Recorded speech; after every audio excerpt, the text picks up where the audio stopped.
On ne naît qu'une seule fois, on ne vit qu'une seule fois et on ne meurt qu'une seule fois. Chacun choisit sa mort par sa manière de vivre. Chacun prépare sa mort par sa manière de vivre et chacun mourra par sa manière de vivre. La vie avec Jésus est un espoir sans fin. Donc celui qui vit avec Dieu mourra avec Dieu. Mais celui qui vit sans Dieu mourra sans Dieu, car la vie sans Christ est une fin sans espoir. Donc l'histoire ne se souviendra pas des problèmes que nous provoquons, mais des problèmes que nous résolvons.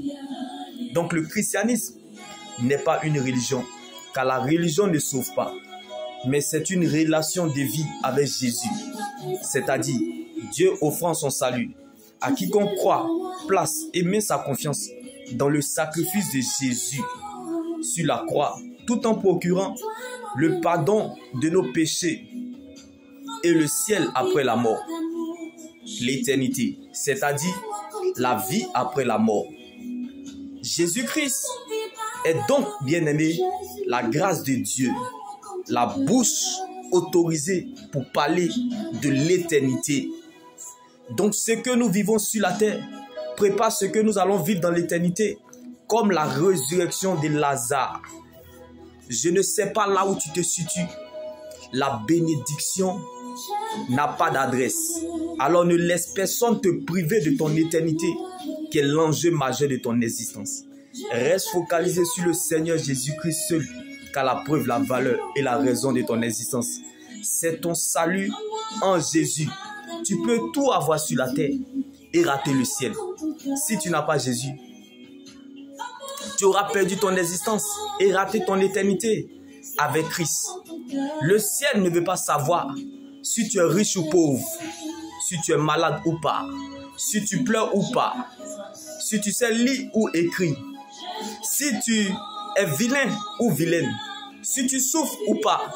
Il suffit tout simplement d'accepter Jésus comme ton sauveur et Seigneur personnel. C'est aussi simple que ça. Tu te promènes dans ton passé et pourtant Jésus avait un rendez-vous avec toi au présent et une accélération pour toi dans le futur. Alors, regarde toutes ces choses que tu possèdes, celles que l'argent ne peut pas acheter. La fidélité de Dieu à ton égard, ton réveil, ton sommeil, ton âme, tu ne feras pas le contraire. Sois reconnaissant envers Dieu, car tu n'es pas plus meilleur que ceux qui jouent le temps additionnel à l'hôpital. Tu n'es pas plus parfait que ceux qui sont à la fin du match au cimetière. Si tu as ou portes un problème, c'est parce que tu es un vivant. Car ce sont les vivants qui portent des choses. La vie est comme l'emballage d'une enveloppe. Pourtant tu le sais, la valeur d'une enveloppe c'est son contenu.